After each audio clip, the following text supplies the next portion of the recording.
हमारे राष्ट्रीय अध्यक्ष चिराग पासवान जी को इग्नोर करके बिहार में राजनीति करना किसी भी पार्टी के लिए अब संभव नहीं है। बहरहाल एक बात देखा जाए तो चिराग पासवान जी जो आज के 2 साल पहले थे वही आज भी हैं। इन्होंने घर बैठने का काम नहीं किया। इन्होंने जनता के बीच जाने का काम किया और हर प्रखंड में, हर जिला में इन्होंने अपना जनसभा किया, लोगों से मिले, घर-घर गए। और आज आलम ये है सनी जी कि ये बिहार के जनमानस के बीच में खुद को स्थापित किए हैं। जनता जिनके पीछे खड़ा है, जनता जिनके लिए आँखें बिछाए हुई है, जिस भी जिला में इनका कार्यक्रम लग रहा है, बिना कोई रिसोर्सेज के हज़ारों हजार की संख्या में लोग आ रहे हैं कि आदरणीय प्रधानमंत्री जी, जो हमारे राष्ट्रीय अध्यक्ष के प्रति जो सम्मान दिखाए, प्यार दिखाए, तो एक तो कहीं न कहीं उन लोग का आपस का व्यक्तिगत रिश्ता भी रहा है। लेकिन जिस प्रकार से इन्होंने प्रूव किया कि हम घर में बैठने वाले बेटा नहीं हैं, हम मलाई खाने वाला सत्ता का मलाई खाने वाला राजनीति मतलब जो कॉम्प्रोमाइज़ करके राजनीति करता है, हम वैसे व्यक्ति नहीं हैं। इन्होंने सत्ता को ठोकर मार करके और जनता के बीच में जाना सेलेक्ट किया।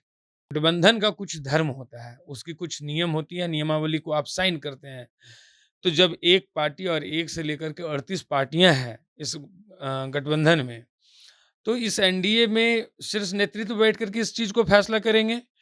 किसी टीवी स्टूडियो में बैठ कर के कोई आदमी कह दे कि हाँ, वहाँ हम लड़ेंगे और यहाँ हम लड़ेंगे, तो ये बहुत ही मतलब एक कह सकते हैं कि ये मतलब जो गठबंधन हुआ है, जो अलायंस हुआ है, उसके विपरीत दिशा में जाकर के ये बात होती है।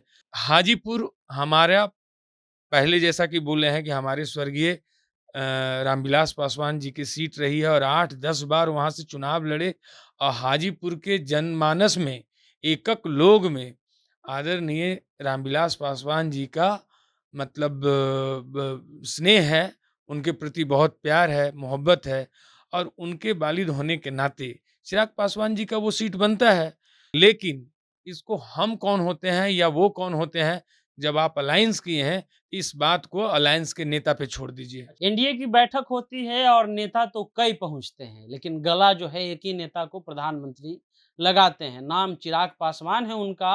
और सबसे अच्छा अप्रोच जो है प्रधानमंत्री ने चिराग के प्रति दिखाया। उसके बाद एक फोटो और वायरल हुआ चचा के साथ, लेकिन चचा 2 दिन के बाद ही पलट गए, कहने लगे कि ऐसा कोई बात नहीं है, दिल नहीं मिलने वाला है। लेकिन सवाल ये है कि वो वही चिराग हैं जिसको कल तक राजनीतिक पंडित नजरअंदाज कर रहे थे और अब कह रहे हैं कि बीजेपी के साथ अगर कोई सबसे मजबूत गठबंधन है तो वो है चिराग पासवान का। हमारे साथ चिराग पासवान पार्टी के प्रवक्ता राजेश सिंह जी हैं।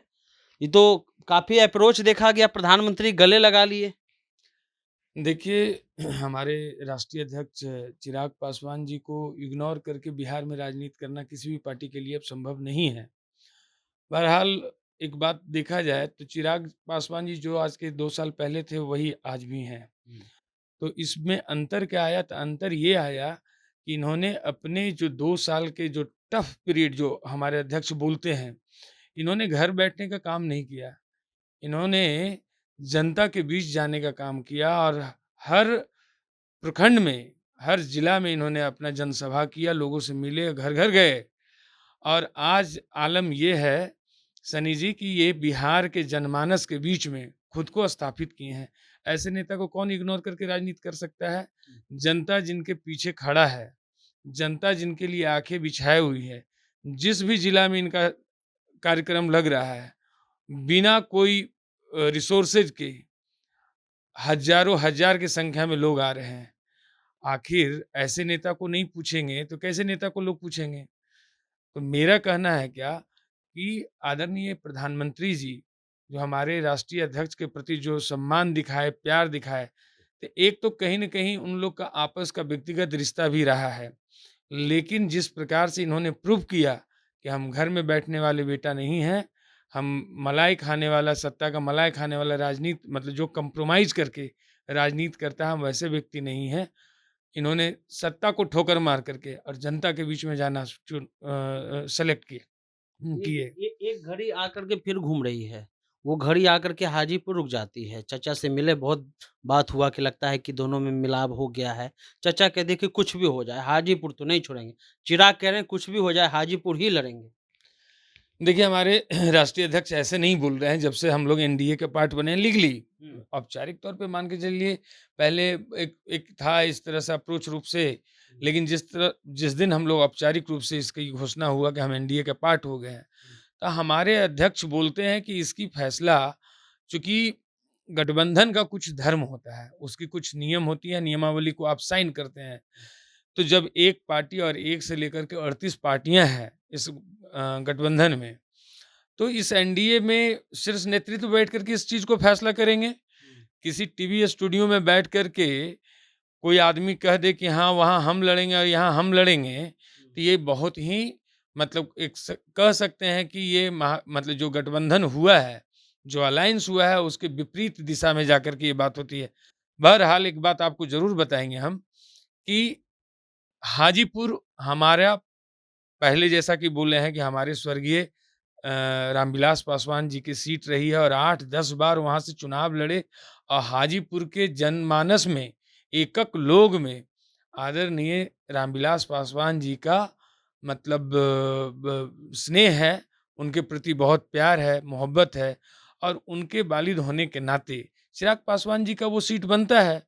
स्वाभाविक रूप से कोई भी पार्टी और कोई भी जब व्यक्ति बात करेगा, नेता बात करेगा, तो वो सीट चिराग पासवान जी के खाते में जाना चाहिए। हुँ। लेकिन इसको हम कौन होते हैं या वो कौन होते हैं, जब आप अलायंस किए हैं, इस बात को अलायंस के नेता पे छोड़ दीजिए। अच्छा, एक सवाल और है, वो क्लू नहीं मिल रहा है लोगों को। 6-1 की बात चल रही है कि ये 6 लोकसभा और 1 राज्यसभा। क्या बात हुई है अंदर से? क्योंकि अंदर से कोई खबर आ नहीं रहा है, पत्रकार लोग पगलाए हुए हैं कि अंदर क्या मिल रहा है? कौन-कौन सी सीटें मिल रही हैं या कौन-कौन जो है एक तरह से बात हो गया है, 6-1 में कौन-कौन सी सीटें हैं? लोक जनशक्ति पार्टी हम लोग लड़ते थे 6-1 पे ही लड़ते थे ना। हुँ, 6+1 मेरा शुरू से चलता आ रहा है। हुँ, पहले 7 लड़ते थे, हुँ, बट जब हमारे संस्थापक पार्टी के स्वर्गीय रामविलास पासवान जी को राज्यसभा भेजा गया तो 6+1 का हम लोग का गणित शुरू से रहा है। हुँ, 6 प्लस का गणित हम लोग ने पार्टी को भी रखा। अगर उसको अप्रूव करके और एनडीए के पार्ट बनाए हैं, तो ये बात तो जग ज़ाहिर है ना कि 6+1 हमारा ये है। अप्रूव हो गया वो? आखिर किस आधार पे हम एनडीए के पार्ट बने तो?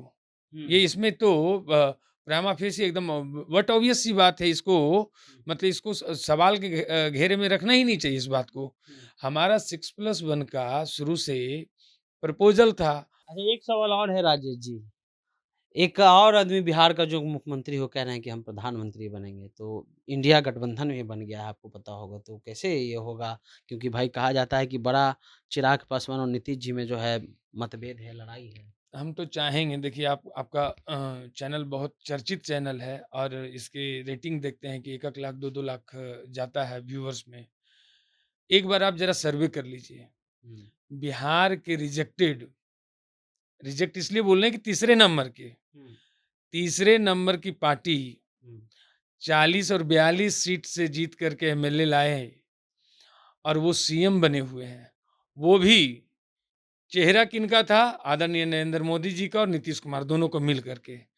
जनादेश के विपरीत जाकर के, यानी जिसका चेहरा हम दिखाए, हुँ, जिसके साथ हमने जाकर के जनता में वोट लेने का काम किए, उनको छोड़ करके और दूसरे के साथ जाकर के आप सरकार बनाएँ। और ये पहली दफ़ा नहीं किए हैं, ये तीसरी नहीं चौथी दफ़ा किए ये काम। हुँ, भाजपा के साथ 2012 में सरकार तोड़ करके चले गए, अप्रत्यक्ष रूप से कांग्रेस का और राजद का 20-22 सीट उस समय था, समर्थन लेकर के इन्होंने फ्लोर पे आगे अपना बढ़े। ये हुँ, किए। उसके बाद फिर राजद के साथ जाकर के इन्होंने चुनाव लड़े। आदरणीय लालू प्रसाद यादव जी का और खुद का चेहरा पे जाकर के सीट जीत के आए, चले गए भाजपा के साथ। फिर भाजपा के साथ इस बार चुनाव लड़े, फिर इसको छोड़ कर के चले गए, फिर राजद के पास। मतलब इतना अविश्वसनीय हुँ, मुख्यमंत्री और नेता देश में एक कोई ढूँढ के दिखा दीजिए, जिस पे बिहार की जनता हुँ, मुहर लगा दिया है कि आप मेरे लायक नहीं हैं। देश की जनता उनको कैसे लगाएगा मुहर उनके ऊपर? हुँ, इसलिए ये काल्पनिक बात है, वो ठीक है, उनका लास्ट ओवर चल रहा है, हुँ, लास्ट इनिंग खेल रहे हैं, हुँ, लास्ट पारी है उनकी राजनीति की। हुँ। सोचिए कि चूँकि विकास लास्ट तो में छक्का मार दिया तब? नहीं, छक्का क्या, वो हिट विकेट हुए हुए हैं। हाँ, सिर्फ़ उनको उस तरफ खड़ा किए हुए है, इधर तो कोई और खड़ा है। अच्छा। ये ऑलरेडी मैच से आउट हैं ये व्यक्ति। हाँ, ये माने तो। देखते हैं ना कई बार हम लोग म म एक अब कहा गया है कि आदमी तब तक नहीं मानता है जब तक कि उसको सारा गति नहीं हो जाए उसके साथ। तो इनकी लास्ट गति चल रही है। अच्छा। ये आदमी सीएम लायक तो है नहीं, अब पीएम का ख्वाब देख रहे हैं। चलिए, ये आदमी सीएम लायक नहीं, यानी नीतीश कुमार कह रहे हैं, इनका कहना है कि वो आउट हो चुके हैं, बस वो पवेलियन में जाने की तैयारी कर रहे हैं, बस दिखा रहे हैं कि हम अंतिम तक बैटिंग कर रहे हैं। ये राजेश सिंह थे। आपका इस पर क्या कहना है? नीचे प्रतिक्रिया दीजिए। आप जनता जंक्शन देख रहे थे।